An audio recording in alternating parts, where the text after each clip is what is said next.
Hello, everyone. Today, we have the absolute pleasure of being joined by Rochelle Mekowulu, who is the founder of Virché Coaching and Consulting. Rochelle, absolute pleasure to have you on today on the podcast. Thank you so much for your time. How are you doing today? I am doing fantastic. Thank you for the invitation. How are you doing? I'm doing excellent. Thank you very much for asking. I'm really looking forward to having an amazing conversation, talking all things business, market trends, and hopefully we can all provide some value. We can all learn a thing or two and hopefully be able to create content which is going to really educate. So with that said, I think the best place to start would be right at the beginning, right? Where the whole journey started, what the early stages of your career looked like, and how did you even end up in the position that you're in today? And maybe if you can run us through the journey, the ups and the downs of getting to the position you're in today. Sure. So this all started, I guess, in my late teens. I grew up in Brooklyn, New York, and I've always had an interest in entrepreneurship. I remember when I was around 19 and 20, starting a nonprofit with some friends. And we had a section of it where we dealt with just entrepreneurship in the community. Over the years, that interest has come and it's waned a little in seasons when I just didn't really know how to express it. In the late 2000, maybe 2009, 2008, I started to work with entrepreneurs again as an online business manager for those with online businesses, doing some virtual work. And that was just a complete pleasure. I loved it. I loved it. Loved working with them.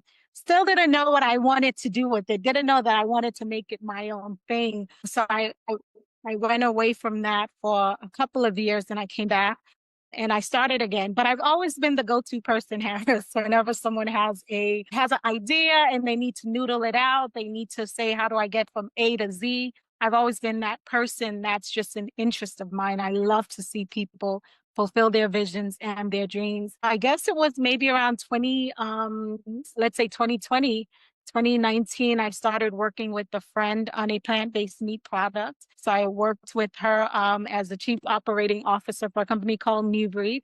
Really loved that. Loved getting back into business in a fuller sense. When I left that, I was working with eMyth for a while as a business coach and just noticed some things that I would do a little bit differently in some cases. And I decided, when was that? I guess 2 years ago now, that it was time to go out in the deep and to launch out and just do it for myself full time once again. Amazing, amazing. And if you had to look back on your journey, right? I know there's been some great ups and downs, but what would you kind of pluck out as being the most pivotal, perhaps the most challenging part of that journey that you had to go through and you're quite glad you went through because it maybe allowed you to level up as an entrepreneur, as a business leader, and kind of taught you the skills that you need to get to that next level. What would that really look like if you can maybe think back to something? Sure. I remember when I started to do coaching more officially with business people that in my mind, they're way ahead of what I'm doing. What can I possibly tell them? Right? And there was just this fear in my mind that, they're going to be talking to me. I won't know what to say to them. I won't be able to help them.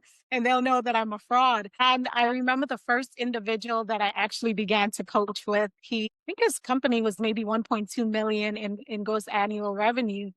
And I remember having the conversation with him, and I was so nervous before, all of the shakes. And when we sat down and we began to talk, and I just began to engage him, all of that fear, all of that paranoia I had going in, it was like, why were you afraid? I just realized how natural it was and just to be there in the moment. And so I think facing those limiting beliefs that I had, what I imagined it would be like to launch out and do this, was a pivotal point. I think once I got past the initial clients, I was like, God, there's nothing to this. You're just having a conversation. You're just being present. You're just listening. It helped to shift my mind a lot from where it was before. Absolutely. And I think as humans, that's something we have in us innately. But I think when we become entrepreneurs, kind of excels and it kind of magnifies to an extent that, we apply it to business when actually, we're in our element in a such, when we're in business and we're speaking to people who kind of in our industry, we're in our element. But I think those kind of fears innately that we kind of bring into business. But I think with anything, once you do it, even if you're scared, that is when you really understand that what you're capable of and all the doubts and fears that you have were kind of maybe hindrances or blockers to actually see you elevate to the next level. Is that something you'd agree with? Absolutely. Absolutely. I love that definition that courage is not the absence of fear, but it's pushing past it and it's continuing to act in spite of it. And I think that's with anything in life. If you're waiting to get over the shakes about it, you're never going to get over it. So just do it, that Nike slogan. Absolutely, absolutely. Now, I guess if we're looking at market trends, the current industry, across the different spaces that we have, some shifts, patterns, what are you seeing currently in the space? And it doesn't just have to be one space, it could be across various. What are the biggest market trends that you're seeing? How do you think they're going to pan out in the next 6 to 12 months to come? And then if we're advising business owners on how to navigate these change, if we're speaking to somebody who you're speaking to across the screen, what advice would you give them to navigate the constant change that's happening within regulation, within taxes, within tariffs, etc.? All of these things, how would you advise them to navigate that? Absolutely. You've mentioned some of them, Harris, with the tariffs and all of these things. There's a lot of uncertainty, and uncertainty sometimes can create fear and paralysis, right? I don't know what's going to happen tomorrow, so I'm not going to do anything today kind of mentality. So that's definitely a big one. I also think just AI and all the things that AI is making possible, especially even within the coaching industries and other industries as well. Those are big things. What I like to think about as it relates to uncertainty is there's a proverb that says that he that watches the weather never sows, right? So if I look out the window and it's like, oh, it's about to rain, so I'm not going to go out and plant today because it's going to rain, and I keep doing that every day, I'm never going to go out. So there's a sense of recognizing that there is uncertainty, but being able to anchor yourself in your own convictions about what you're supposed to do and the steps that you're supposed to make, and being willing to say, listen, I'm making the best decision today with the information that I have today. I don't know what's going to happen tomorrow, but the information that I have today, what's the next best step for me to make? And to just move forward and to be secure in that decision that you're making for that time. So that's one of the things I like to talk about with uncertainty. And obviously you make contingent plans, right? You need to do, this is a best case scenario. Should the best case scenario not work out, here are some of the other things that I may consider doing. Then as it relates to AI, I believe in embracing it. I think that there's obviously a wrong way of using it, and then there's a right way of using it. And especially for those in the information industry and coaching and consulting, I think there's a wonderful way to make use of it where you don't turn your brain off, right? You use it as a tool. You don't allow it to use you. Absolutely. You shut off your brain with it, but really utilizing it and leveraging it to provide better services for your clients and for your customers wherever they are. And so I really encourage clients to lean into it, to get to know it. Don't be afraid of it. Figure out ways that you can really employ it in what you're doing, even if it's simple as an AI agent, that can answer the phones for you as a small business. You don't have to do it yourself. It's all right. So those are some of the things that I've been noticing and some of the ways that I'm trying to help people to navigate it. Amazing, amazing. Now, another trend aside from those two is really interesting one, which is social media. Social media has been massively powerful, and I guess that was probably the last big trend before AI was social media, right? Online presence, where maybe 15, 20 years ago, you wouldn't really see business owners out there much on social media, shooting videos and shooting content and messaging, on LinkedIn and writing content. But that shifted entirely. So what have you seen in the social media space? How important is social media has been to you and people you've worked with? And what is perhaps the right way to go about using social media? And again, what are the wrong ways and some pitfalls to avoid when it comes to social media, online presence, and that kind of space? Yeah, I think social media is very, very important just in brand visibility and getting yourself out there and really being able to engage with your clients and customers. I think some of the dangers that personally I see with social media is where you lose your identity and you see what everyone else is doing and you say, I'm just going to do that. Now, there is a place to look at trends. We talked about that, right? Where does it seem like things are going? How can I learn from it? But I'm a firm believer in encouraging people and clients to not feel like they have to lose their identity in order to keep up with the latest happenings that are there. They still need some anchors. They still need some values. They still need their mission and their vision in a way that anchors them as they play in that space. I believe in authenticity. on social media. I don't believe that everything needs to be airbrushed. I feel like people, for the most part, especially the younger generation, they vibe more with just be who you are. Don't pretend, right? And so I believe that if you're going to operate in that space, you're going to show up authentically, and you're going to try to deliver value, right? It's not all about what you can get from it, but it's how do I use this as a medium to continue to create value and to continue to share that message far and wide. Got it. Amazing. Very well said. Now, I guess if we take it on the business side of things, right? I know the business is doing well, it's growing, right? But what are some perhaps exciting projects that you're currently working on within the business? What is your vision for the business in the next 6 to 12 months? What are some areas of the business that you're really proud of, right? They're going from strength to strength. It could be marketing, sales, operations, the team you have. And perhaps what are some areas of the business that you're having some challenges, some hurdles you're looking to overcome? What would you say on that side of things? Sure. So let me start out in the beginning with what are some things I'm looking forward to. So I am really looking forward to starting a podcast in the next 2 months called The Becoming Entrepreneur. As a certified mental health coach, I am very interested in mindset and in mental well-being, as well as what I do with just working with business owners.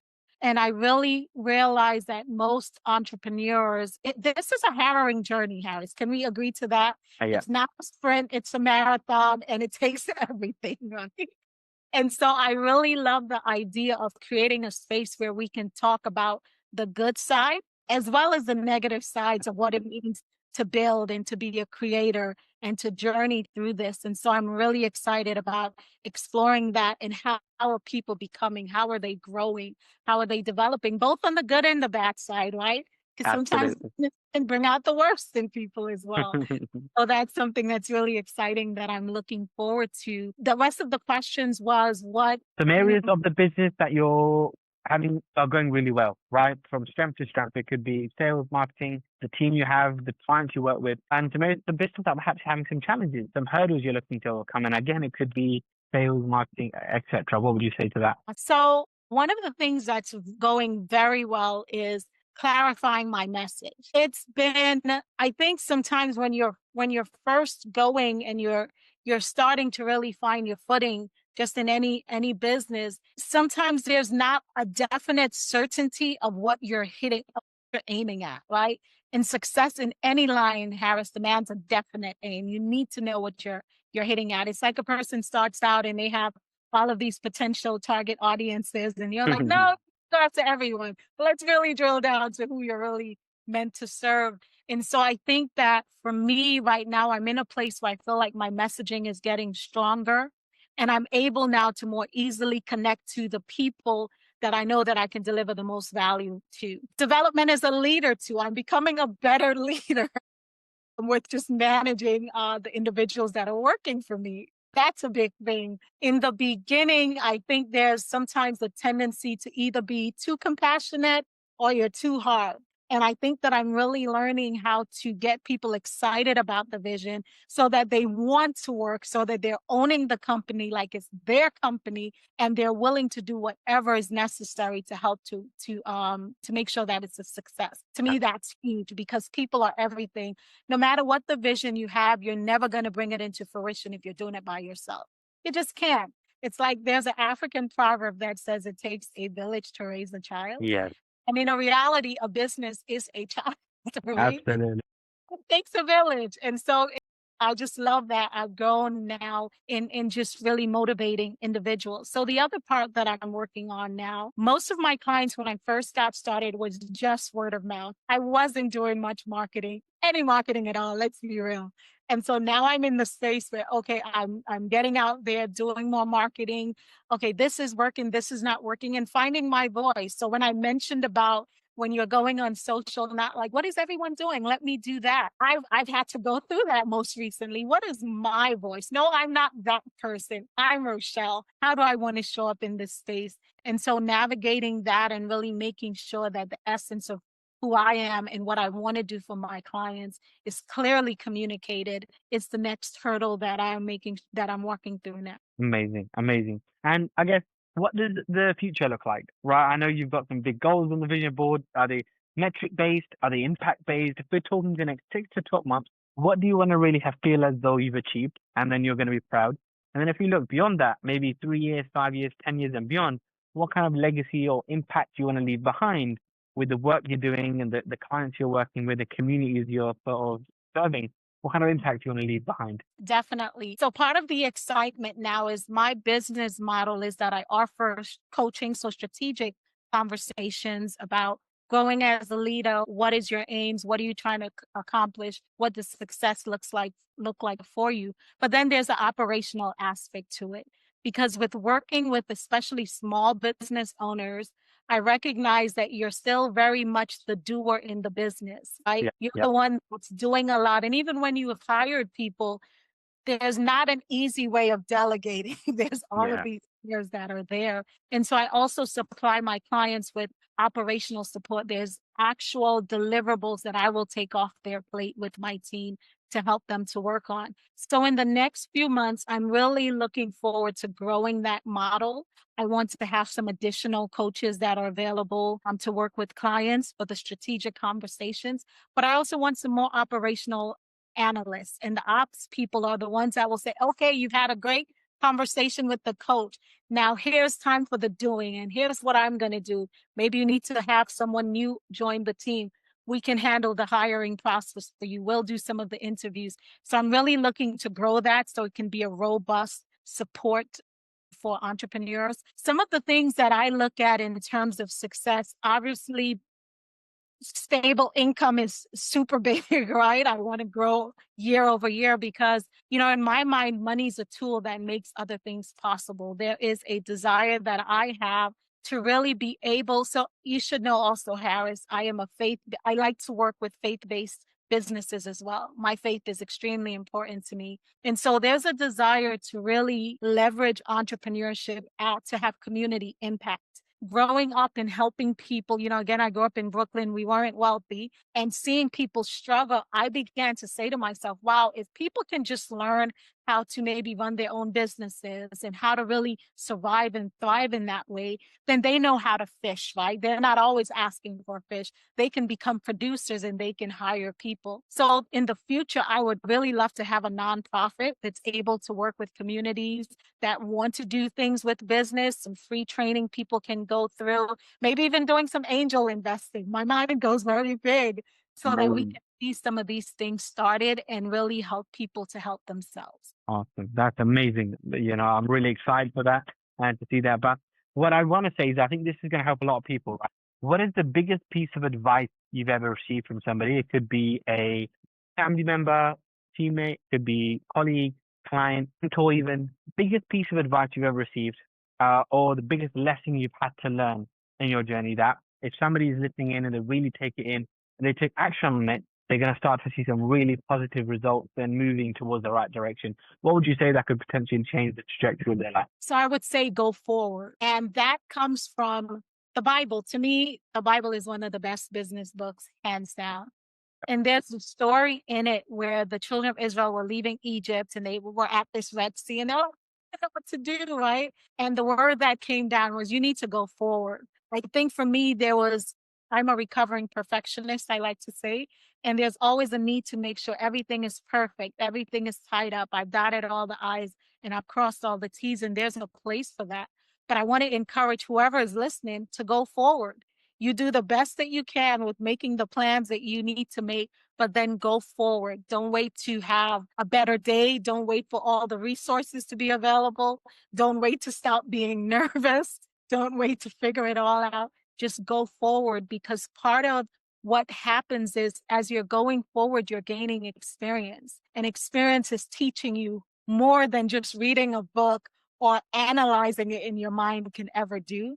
So I would just encourage whoever is out there, go forward. Whatever you've been holding on to, you wanted to do. Should I do it? Should I not? Do it. Go forward. Amazing. Amazing. And with that, Rochelle, thank you so much for an amazing podcast episode. I've really enjoyed myself and the conversation has been truly amazing, formative, and valuable. So thank you very much for your time. I hope you've enjoyed yourself and enjoying the conversation. And I'm sure everybody listening has found a lot of value. So thank you so much. Is there any closing comments or final thoughts you may have for people listening, anybody wanting to reach out? How can people find you and where can they, find more of you? Sure. So first of all, thank you for inviting me to My share pleasure. with you on this podcast. People can find me on LinkedIn with my name, Rochelle Mekowulu, and then I can be found on Instagram, TikTok, YouTube at Virché CC. That's VIRCHECC, and they can contact me that way. Amazing. Well, Rochelle, once again, thank you so much. And thanks to everyone who tuned in today. We'll catch everyone next time. Bye-bye.